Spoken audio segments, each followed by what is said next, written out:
earnings, my people. This is your upline Giraneza even ibisanzwe CEO the professionals. Tugiye kuganira uyu munsi ku ngingo idasanzwe, topic yiswe momentum 2025. So mbere yuko nagira kino kiganiro munyemere mbanze merezi ikaze abantu bashyashya, abantu tugiye kubana muri training zanjye ku nshuro ya mbere, bahaye ikaze, you are most welcome kandi ndabishimiye cyane. So iki kiganiro tugiye kuganiraho rero uyu munsi cyiswe momentum 2025. Meyani magambo gisobanuye kugira 2025 your best year ever in network marketing. 2025 kuba yaguhindukira umwaka udasanzwe, kugera ku ntsinzi idasanzwe, kugera ku musaruro udasanzwe, yaba ari muri team yawe ndetse nawe ubwawe personally. Tugiye kurebera hamwe tips zagufasha kugira ngo 2025 uyinjiremo neza, uyikore neza, izari bigera ku musozo ufite umusaruro udasanzwe. So tugiye gutangira tubanza kureba ngo momentum ni iki, ese ubundi bavuze momentum muri network marketing wumva iki? So momentum ni igihe hari ibikorwa byinshi byakozwe hanyuma rero bigatangira gukurikirwa n'umusaruro uboneka on daily basis cyangwa se buri munsi.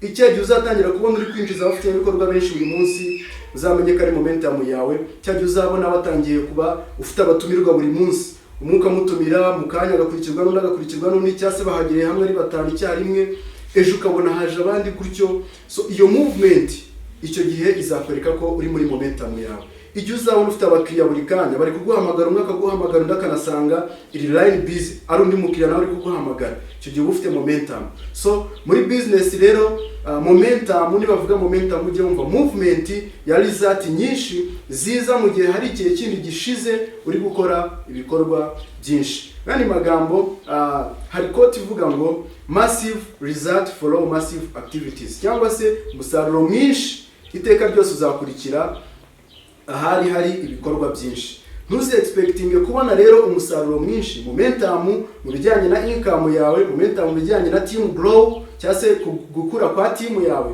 utarabanje gutegura ibikorwa, kuko momentum buri gihe ikurikira ibikorwa. So rero tugiye kubanza tunarebere hamwe ibimenyetso bizakwereka ko uri umwe mu bantu bafite momentum muri team yawe, cyangwa se umwe mu bantu bafite umuvuduko udasanzwe, muvoma nziza muri team yawe.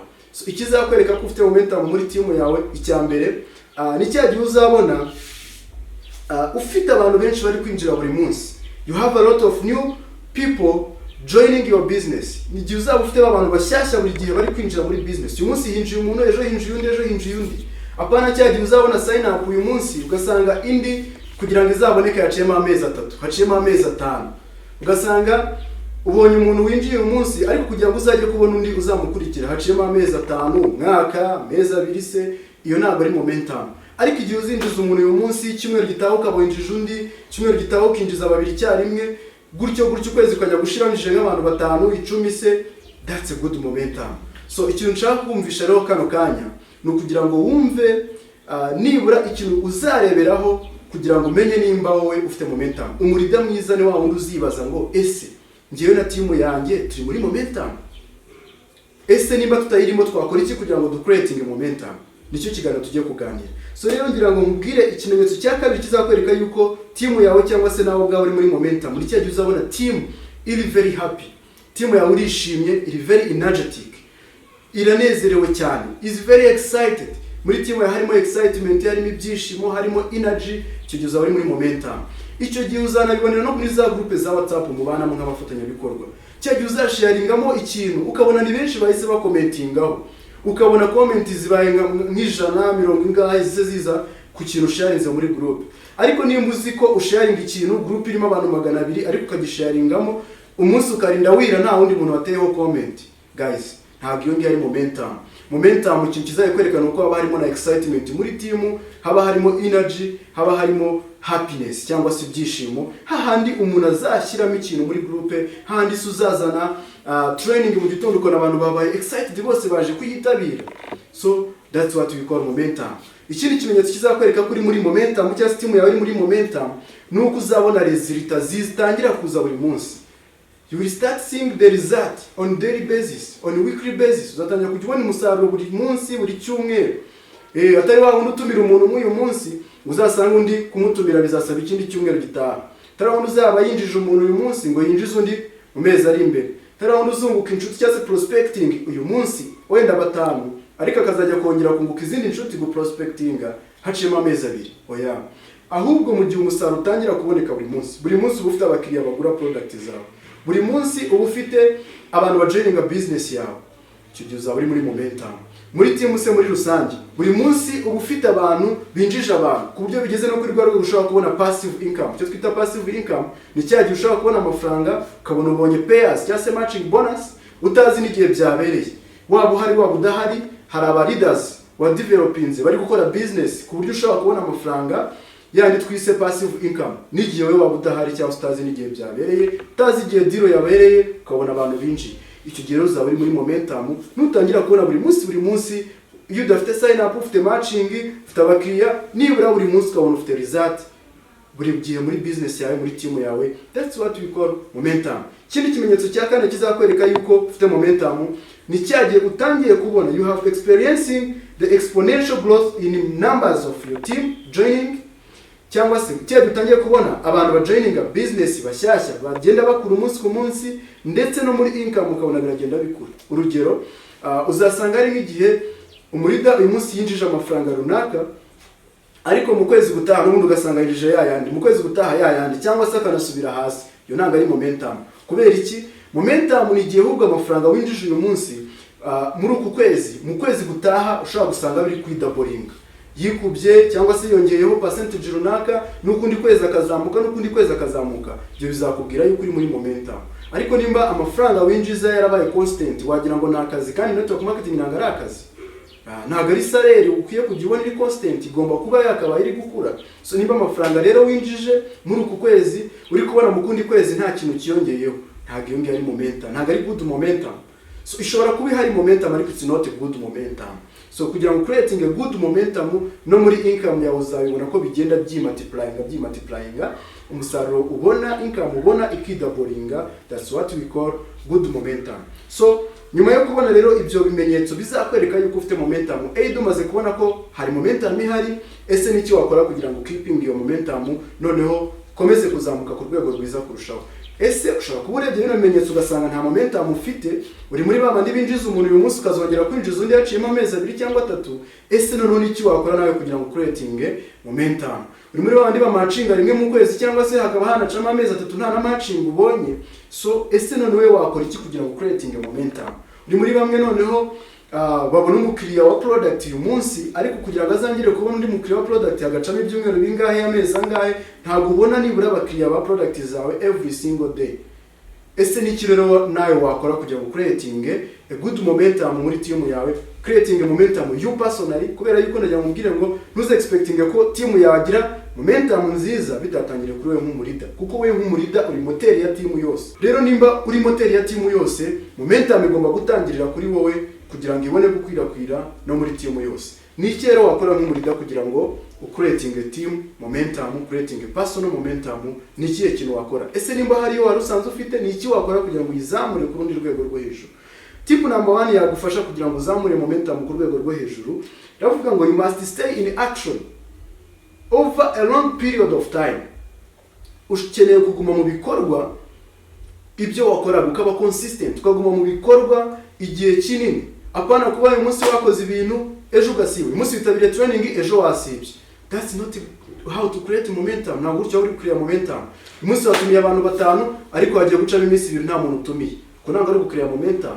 Uyu munsi wenda wapostinze uri gushaka abakiriya, hari nabo approachinze, ariko ejo urasibye, haciyemo icyumweru utabikora. That's what how you can create momentum. Uko ntabwo ariko kuntu wa create momentum. Kugira ngo creating a momentum, you have to stay in action over a long period. Ukeneye kuguma mu bikorwa igihe kirekire ukora bya bikorwa. Nimba ari gutumira, make it a daily action. Bikore buri munsi, bigire routine, bigire habit, bigire ibya buri munsi. Bigire ibya buri munsi, bikore nk'akazi, make the to-do list. Kora ibintu bikorwa bya byose uri gukora buri munsi, upangemo daily plan yawe, ushyiremo ibikorwa ugomba gukora, shyiramo abantu ugomba guprospectinga buri munsi, abantu ugomba kwigisha buri munsi, abantu ugomba gutumira buri munsi, abantu ugomba gukora follow up buri munsi, training ugomba kwiga buri munsi, igitabo ugomba gusoma, page ugomba gusoma buri munsi, ama YouTube channel ugomba gukurikirana buri munsi wenda for the trainings. So ibyo bintu bizagufasha nuramuka ubishyize muri gahunda zawe za buri munsi nk'akazi ugomba kujya ukoraho buri munsi. Ibyo bintu bizagufasha inshuti yanjye. Rero tipu ya mbere ni kuguma mu bikorwa. Kuguma mu bikorwa, kuguma utumira, kuguma wunguka inshuti, kuguma wigisha abantu, kuguma ukora follow up buri munsi kandi ukagerageza gukora a big number. Nibura at least 10. Vuga ati buri munsi ndatumira abantu 10, buri munsi ndigisha abantu 10. Buri munsi ndakora follow up 10, buri munsi ndakora closing 10, buri munsi nduguka abantu bashyashya 10, buri munsi ndiga training ntabwo ngomba gusiba, buri munsi ndaza nanjye gutegura training ise ku barida banjye nimba uri umurida uri mu upline, buri munsi utegure training ugomba guhereza abantu bawe, buri munsi se ndagira ikintu igitabo runaka nsoma kugira ngo niyungureho ubumenyi, personal development. Ibyo bintu nubikora ni imwe mu nzira yagufasha gucreating momentum kuri wowe ndetse no kuri team yawe. Then tipu ya kabiri iravuga ngo avoid start stops game. Gerageza ureke za game zo ku uyu munsi wakoze ikintu, watangiye ikintu, ejo wakiretse. That's what we call start stop games. Rekera izo game zo ku uyu munsi wakoze ikintu, wagitangiye ejo ukagistop. Uyu munsi wasomye page 2-3 z'igitabo ariko haciye n'indi minsi 3 udasoma igitabo. Avoid that game. Uyu munsi wenda watumiye abantu, ejo urabihagaritse ucishijemo indi minsi ngahe ya game y'ibindi bintu runaka, distractions, wagiye mu mapati, wagiye mu biki, uri kuvuga ngo ntabwo uri muri mood. Guys, business ni mushaka kuba successful, yikore wabyanga wabyemera, yikore wariye utariye, yikore every moment, yikore hakonje hashyushye. Uvuga ngo habyutse imbeho ngo ntabwo njya mu kazi, ngo habyutse izuba ryinshi ngo ntabwo njya mu kazi. Yikore ubishaka utabishaka, yikore nk'akazi. Nibwo uzagera kuri business, kuri income nziza. So iyi tip irajya gusa ni ya mbere ariko nagira ngo nako mukumve neza. Avoid start stop games.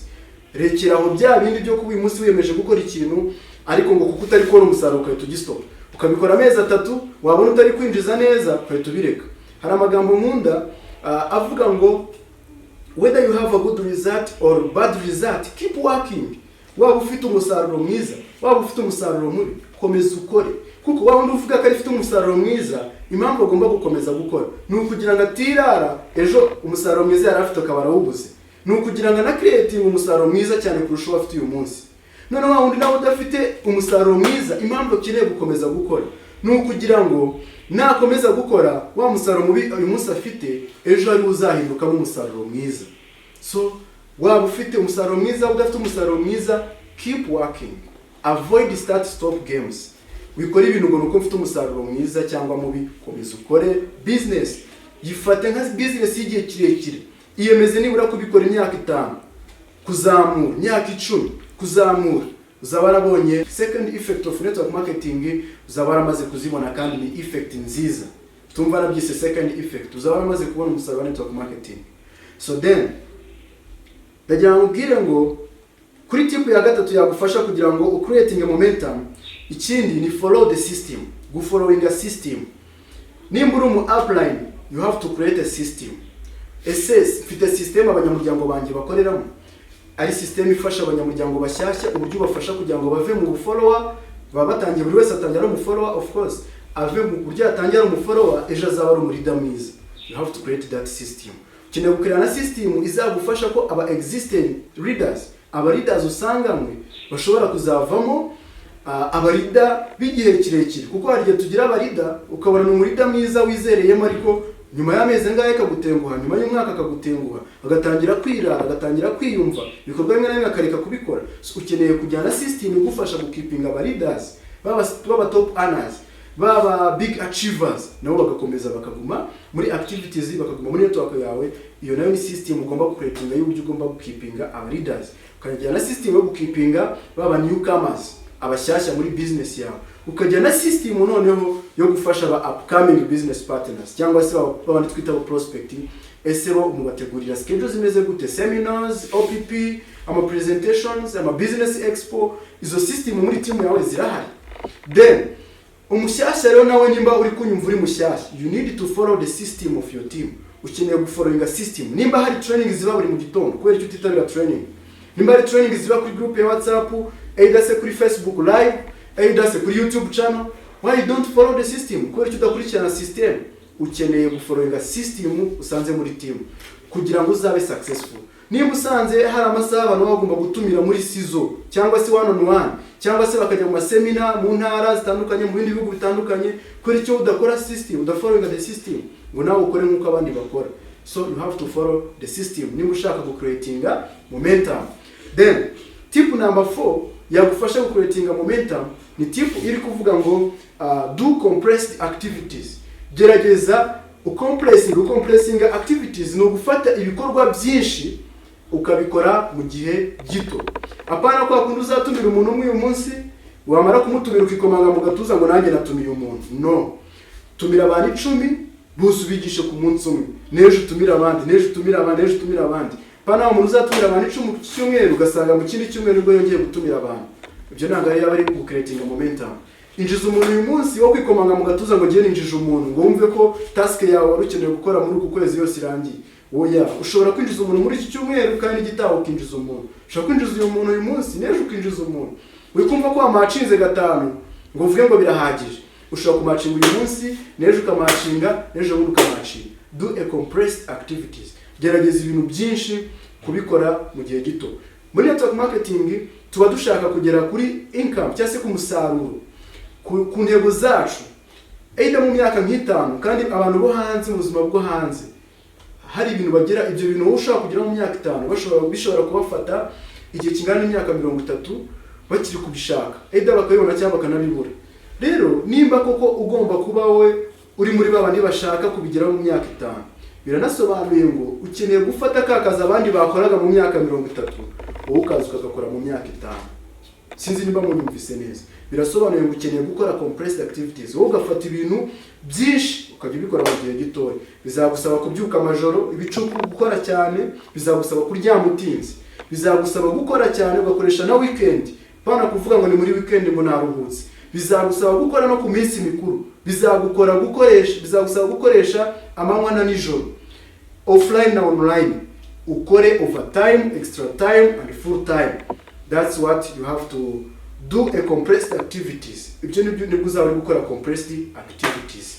Then bonus tugiye kureba nabateguriye ni bonus kubijyanye na strong leg. Hari igihe abantu yo bavuze ngo iyo bavuze momentum murashobora kwikomanga mu gatuza ngo mfite momentum kandi wenda afite strong leg niyo ikura gusa nta nubwo n'ubundi wayifasha ikura yabizemo uruhare atanabizemo uruhare, nawe ukavuga ngo ufite momentum kubera ko buri munsi hari code zinjira, buri munsi hari product zigurwa muri team. Ariko ndagira ngo ntandukanye ibi bintu bibiri. The strong leg ni byiza nimba ufite strong leg waramaze kubona umwe mu barida bashaka gufata inshingano bagakora ibintu batakudependinzeho, congratulations kuba waragize strong leg. Ariko ukeneye gukomeza ugakora na strong leg, pana kubareka ngo bari abone strong leg ngo ntabwo bakeneye, ugasanga guhamagara ntabwo umufata, ugasanga ntabwo kijya kubahereza training, ntabwo kijya kubakorera ama closing cyangwa se ntabwo kijya nabo mu masemina, nabo baracyagukeneye. You guys, strong leg ukeneye gukomeza gukorana nayo ukayisupportinga, ariko ugakomeza no kwita kuri ya weak leg yawe kugira nayo izamuke ibe strong.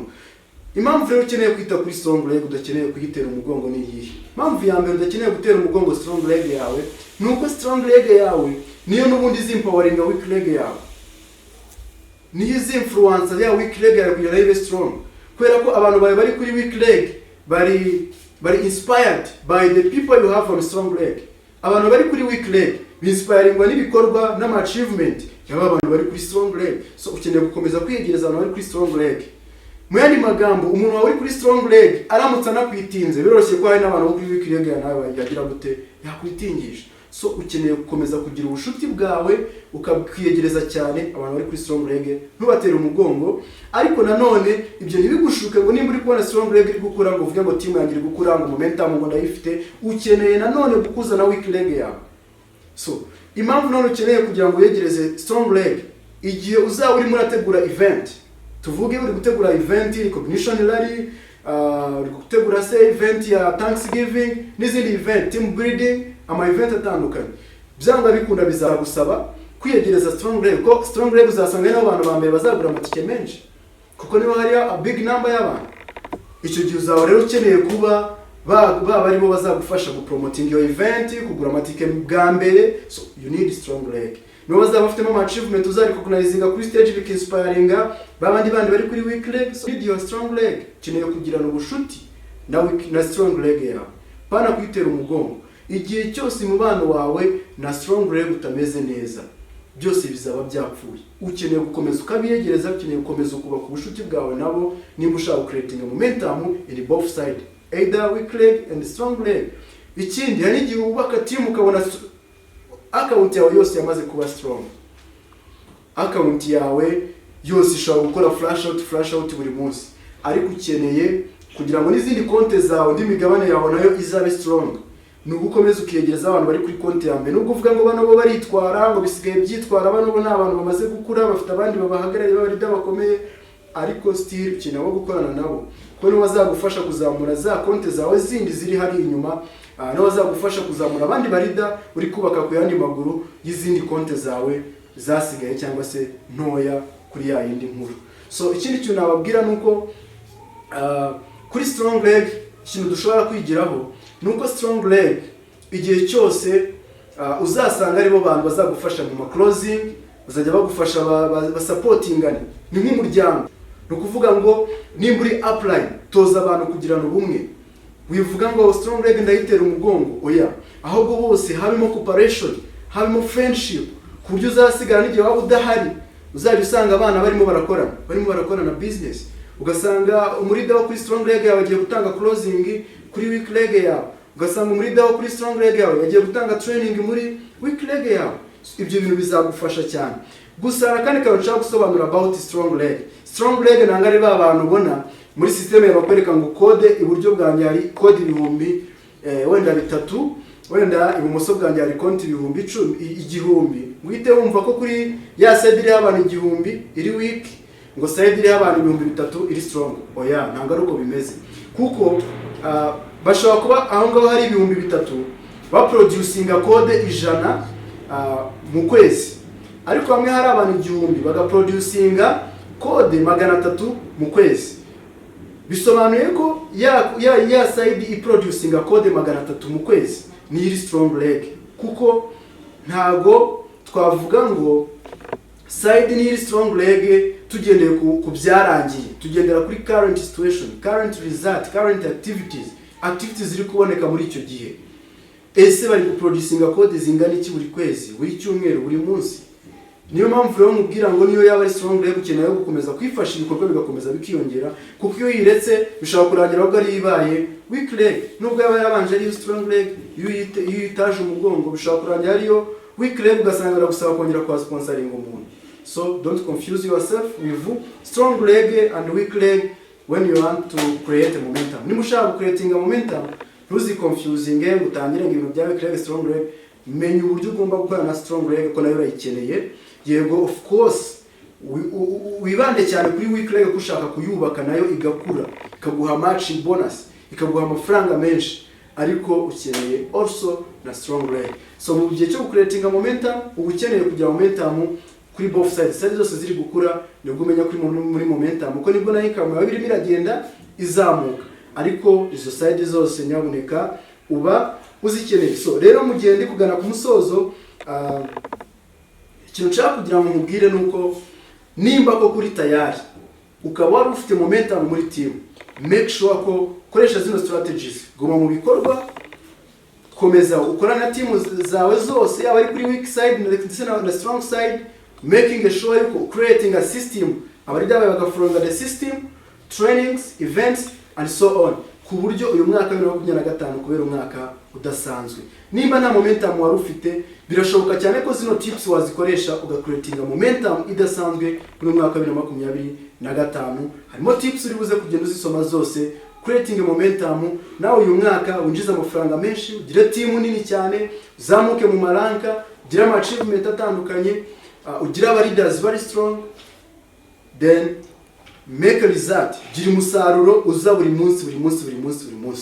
So ndakwifuriza kugira momentum, kandi zera neza yuko nukurikiza zino step zose, zino tips zose muhaye, ugiye kugira momentum idasanzwe muri team yawe, ugiye kugira momentum idasanzwe muri uyu mwaka wa 2025, ugiye kuba top ana, ugiye kwa achievinga goals zawe zose muri uyu mwaka, nimba ugiye gukurikiza zino tips zose naguhaye. So thank you so much, ndabakunda cyane. Nahangaha mbaye nsoreje kino kiganiro cy'uyu munsi.